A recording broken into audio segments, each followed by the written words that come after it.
Bundan avval sobiq deputat, bloger Olim Sulaymonovga nisbatan bosimlar bo'layotgani va uni ichki ishlar idorasiga sababsiz olib ketilganligi haqida ko'plab xabarlar tarqalgan edi. Matbuotga va avtoyo'li va matbuot kotibi yana ikkita deputatlar tarafidan asossiz bir tomonlama meni sharmanda qilishdi, ijtimoiy tarmoqda qanday qilishdi. 3-noyabr kuni jinoyat ishlari bo'yicha Toshkent viloyati Qibray tuman sudida Olim Sulaymonovga nisbatan ochilgan jinoyat ishi ko'rib chiqilishi kerak edi.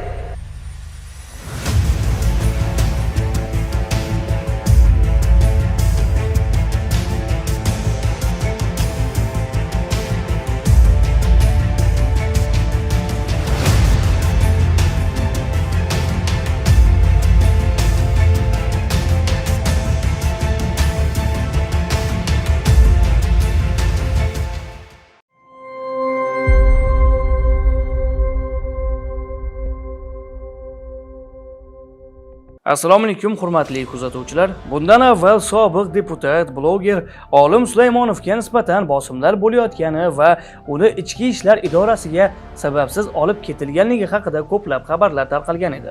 Hozirgi kunda Olim Sulaymonovga nisbatan Jinoyat kodeksining 139, 140, 277-moddalari bilan jinoyat ishi qo'zg'atilgan va tergov tezda tugatilib, ish sudga oshirilgan. Eng ajablanarlisi, Olim Sulaymonovga hech qanday ayblov xulosalari berilmagan. U hech qanday hujjatlar bilan tanishmagan. Dabdurustdan ish hujjatlari sudda paydo bo'lgan. Bilamizki, jinoyat ishlarida tergov jarayonlari yakuniga yetguncha anchagina vaqtni talab qiladi. Ammo Olim Sulaymonovning ishida tergov darrov yakunlanib, ish hujjatlari tezda sudga oshirilgani bu shubhali albatta. Bu yerda qandaydir manfaat yoki kimlarnidir buyurtmasi bajarilmayaptimikin? Bu mavzuga albatta alohida to'xtalamiz. 3-noyabr kuni jinoyat ishlari bo'yicha Toshkent viloyati Qibray tuman sudida Olim Sulaymonovga nisbatan ochilgan jinoyat ishi ko'rib chiqilishi kerak edi. Assalomu alaykum. Mana butun O'zbekistonda mana shu bo'layotgan ochiqlik, so'z erkinligi, prezident farmonini bajaramiz deb biz chiqyapmiz, lekin jurnalistlarga, deputatlarga har xil to'siqlar, har xil fitnalar bo'lyapti. O'z haqqini qonuniy prezident farmonishiga ko'ra shu rozi qilish talabi bo'yicha yuribmiz, lekin tuhmatlarga ham uchrayapmiz. Asossiz ayblarga, buyurtma asosida o'zimizni haqqimizni 4,5 milliard so'rasak, bir pasda nima arizachilar chiqyapti, boshqa qilyapti. Mana bugun 2025-yil 3-martda soat 3 ga sudga chaqirilganman, lekin men vaqtli keldim. Nimagaki men o'zim ham bunga qiziqaman. Nimagaki 2024-yil 5-avgustda menga tashabbus bo'lgan. Bir marta emas, 3 marta o'sha ayol tuhmat qilayotgan va avtoyo'li va matbuot kotibi yana bitta deputatlar tarafidan asossiz bir tomonlama meni sharmanda qilishdi, ijtimoiy tarmoqda qanday qilishdi. Men indamadim og'irligi. Nimagaki saylov jarayonida men deputat edim. Saylov keyingi saylovga qo'ymash uchun mana shu uyushtirildi. Buni hamma ko'rib turibdi. Buni men hozir mana bugun sudga kelganimizni ta'kidlab bermoqchiman. Kuni kecha ijtimoiy tarmoqlarda Olim Sulaymonov nomi ostida post qoldirildi. Olim Sulaymonov ichki ishlar xodimlari tomonidan majburiy ravishda olib ketilganligi, unga Jinoyat kodeksining 109-moddasi tartibida qo'llanilganligi hamda tergovdan yashirinib yurganligi haqida juda ham ko'p yolg'on ma'lumotlar tarqaldi. Ayniqsa Toshkent viloyati ichki ishlar bo'limining matbuot kotibi tomonidan mana kuni kecha biz o'sha rasmiy Oliy sudni saytida orqali ko'ryapmiz. Olim Sulaymonovga 139, 140, 277-moddalarni qo'yilganligi. Qanaqasiga bundan bir hafta oldin 109-modda qo'yilgan deb turib beryapti-yu, lekin bu joyda 3 ta modda bilan ayblanyapti. Bir tomonlama. Endi yana bir qiziq tomoni, tergov harakatlari Olim Sulaymonov ishtirokisiz bo'lib o'tgan. Biz bilishimizcha. Yo'q, siz borganmisiz hamma tergov? Yo'q, o'sha kuni chaqiruv xati yo'q. Chaqirmagan, taklif etmagan, na prokuraturaga, na ichki ishlar tergov bo'limiga chaqirmay, eshigimga kelib yo'q va ishdaligimda taqillatib, videolarga olib, bola chaqamni xotirjamlikni buzib ketib, shaharda biz ichki ishlar shu masala bo'yicha nimaga 1,5 yildan beri ish ko'rilmayapti, jinoyatchilar bu yoqda nimaga ko'rilmayapti deb borganimizda o'sha yerda o'zidan sizni majburiy tartibda olib kelish bo'yicha menga ogohlantirish yo'q. Anaqa приглашение yo'q. Yo tergovga chaqirish hech narsa yo'q. bir pasda kutib turganda e'lon qilib yuborishyapti. Hali sud qarori yo'q, daxlsizlik, hamma narsam haq-huquqlarim buzilib, deputatga, jurnalistga shunaqa qilishyapti. Oddiy haqqa borsin. Endi bir pasda protsessual moddalar qo'pol ravishda tutilganda olinmaydi. Chunki mana sud jarayoni o'zidan o'zi boshlanib ketishi, tergov o'zidan o'zi yakun topishi bu juda ham qiziq. Juda ana gumon. Chunki bitta yo qaysidir amaldori yoki parlamentda buyrug'i bo'lyaptimi yoki topshirig'i bo'lyaptimi? Prezident siyosatimizga ochiqdan ochiq sabotaj, ochiqlik, so'z erkinligi va jurnalist orqasidan man turaman degan narsalariga bu qat'iy sabotaj deb o'ylayman. Ayniqsa kommentariyada vallomat so'zini kamroq ishlating deb turib yozgan qo'sh tirnoq ichidagi amaldor bor. Og'zingizga kamroq oling. Bizam. Maylimi? Shunda o'zingizga foyda bo'ladi. Biz hali sizni ochilmagan sirlaringizni hali ochganimiz yo'q. Biz ochsak o'zingizga qiyin bo'lib qoladi. Turibdi, Bokada turibdi. Mana shuncha ma'lumot. Zangiotada turibdi, mana Qibrayda turibdi, mana Yuqori Chirchiqda turibdi, Chirchiq shahrida turibdi. Chirchiq shahridagi o'sha yo'li chetidagi turbalar turibdi. Tibbiyot turibdi mana.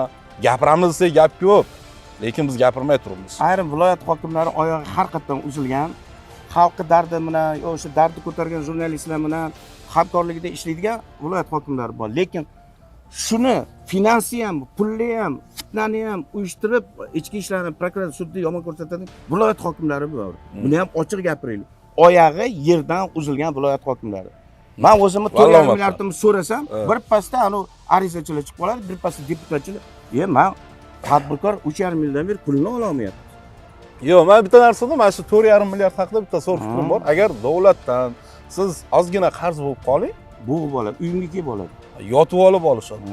Lekin pul berishda har xil mana bunaqa provokatsion holatlarni qilib, nimalardir uyushtirib qo'yishadi. Qarang, shartnoma bor, sud qarori bor, senatga murojaat qilyapmiz, bosh prokuraturaga, ichki ishlarga ham kecha qildik, davlat xavfsizligi qilyapmiz, MIP rahbariga chiqyapmiz, senatga chiqyapmiz, viloyat hokimiga chiqyapmiz.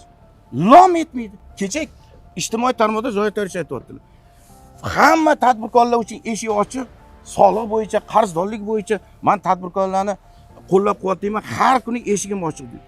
Men 3 yildan beri kirsam ham aldab yuboryapti. Sentyabrdan beri Zoya Torish oldiga men Azizga, yordamchilariga hammasiga murojaat qilaman. Ertaga ekanda men fitnani qilib qo'yishdi. Hozir mana yakuniy tergov bo'yicha siz ayblov xulosa olganmisiz? Yo'q, menga berishmadi. Advokatdan mahrum qilishdi. O'sha kuni olib kelib bir bolalarga qo'ydiring dedi. Yerda bitta-ikkitasini qo'ydimmi? Yo'q, men qo'ymayman dedi.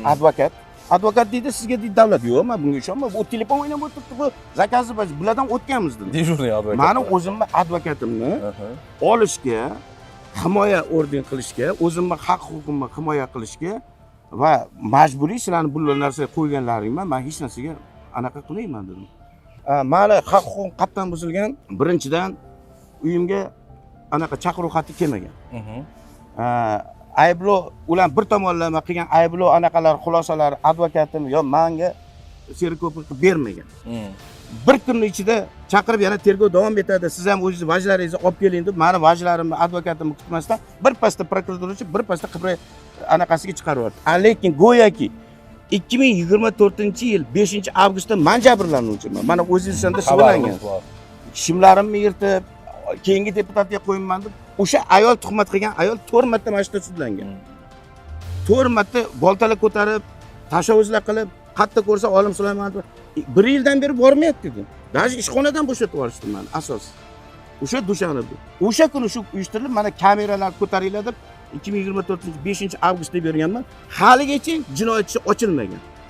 Men jabrlanuvchi. Endi 1,5 yildan keyin o'shanda agar bitta jabrlanuvchi bo'lsa, internetda Chirchiqqa, Bo'stonliqqa tekshirganingiz mana, Jahongir sizlar tekshirgansizlar, yotmagani aniqlangan. Qayerdan bu jabrlanuvchi bo'lib qoldi? Agar jabrlanuvchi yo'q, agar tan jarohati yetgan bo'lsa, agar haqiqatdan shu narsani qilgan bo'lsa, agar kimdir, u 2 soat ichida ichki ishlar keladi, tergov boshlaydi, chaqiradi meni daxlsizligimni yechadi. Men deputat edim o'sha. Daxlsizligimni na yechish, na tergovga chaqirmagan. To'g'ri. Na qilib 1,5 yildan keyin hozir uni jabrlanuvchi meni jinoyatchi qilib qo'yishi o'zi kulgili. Albatta. Shuning uchun hozir mana jinoyat ishlari bo'yicha Qibray tuman sudiga kelganmiz. Hozir Olim aka kechirmasdan kotibiga uchraylik, chunki sudga kelmadi yoki kechikdi degan vajlarni Ana ertaga kundaga ko'rsatib yana borishi majburiy mumkin. qilib Ha. o'yinni qilishmoqchi, o'sha uchun. Shunga ketib kiramiz. Kuzatib boringlar.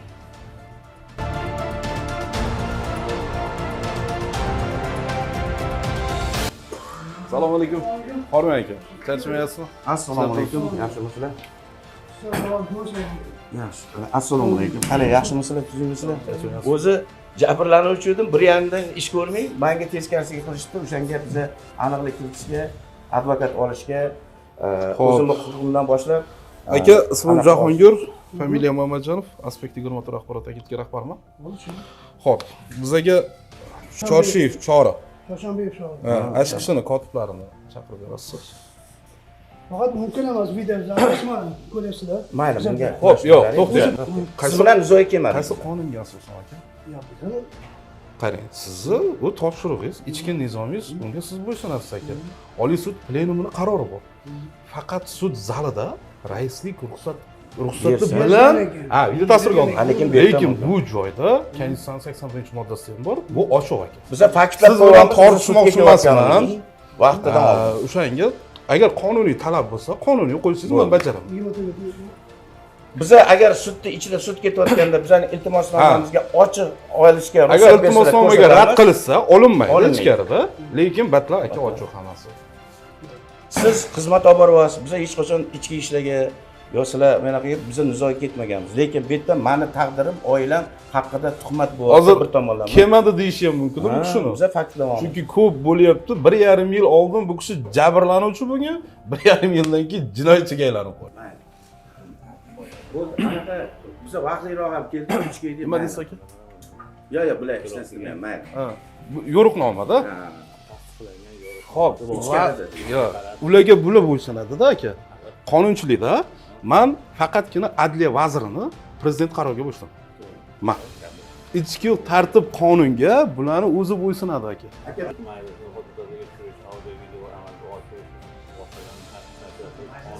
Sud majlisida deyilyapti. Yo'q.